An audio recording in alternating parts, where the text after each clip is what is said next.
All right, we're getting to another one today, YouTube, and we are doing a little bit of a different one. We're doing an educational video.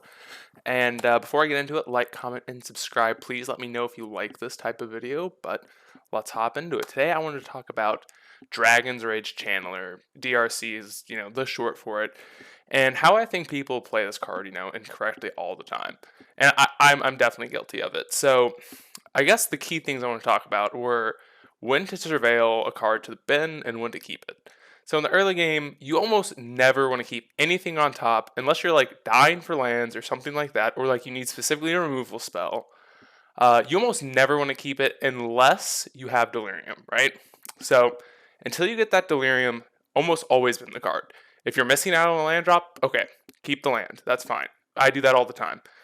But if you're like, oh, there's a Thoughtseize on top, or, I don't know, Lightning Bolt or a counter spell, and like you already have one in hand, but you're like, oh, this is a good card. If you don't have Delirium, put it in the bin.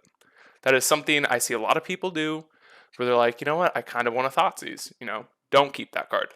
You want to turn this card on as fast as possible.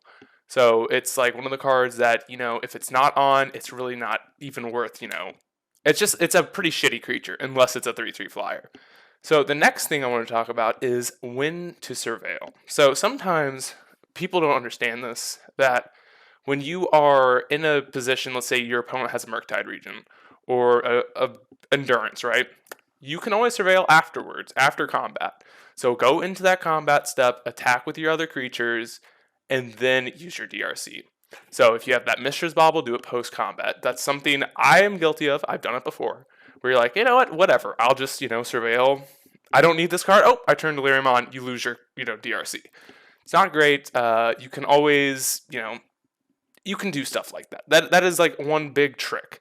Another thing I've noticed is something I'm also guilty of is late game, you keep lands on top when you don't really need them. So let's just say you're getting into that late game and you have, I don't know, you're on 3 lands and you're on your Aluris deck, or let's say you're even Murktide Regent deck.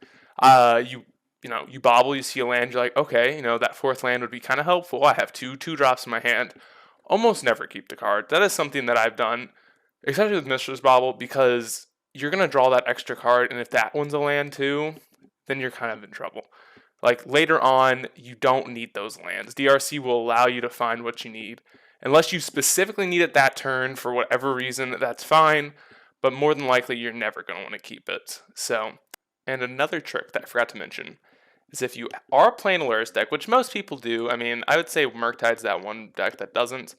Something really, really, really interesting about these Aluris decks is, first of all, Dress Down turns off the ability to attack. So let's say you're in that late game. You have that Dress Down in the bin. You don't really want to attack with the RC. Sometimes you can, use that, Dress Down to stop your DRC from attacking, which is always like really interesting. And then another thing that you can do with Aluris, which is pretty cool, is you can let's say you have one artifact in the bin and that's your last one. Cast it if you don't want to attack. Also, don't cast it if you do. It's one of those things. People, these are like subtle things that people miss, and you do miss out on some damage. So that is something else to throw in there. And yeah, those are the big tips. Just let me know if you guys like this type of video. It's a pretty short one. Just wanted to, produce something a little bit more educational. Something I think people do badly. I kind of want to talk about next, like Thoughtseize, stuff like that. Specifically, different types of cards. I think there's a lot of unique things to learn about stuff, especially from other people. And I think DRC is definitely one of those learning curve cards that's pretty difficult to use unless you've used it quite often. So thank you all for watching, and just let me know how you liked it. I'm interested. So yeah, see y'all. Thank you.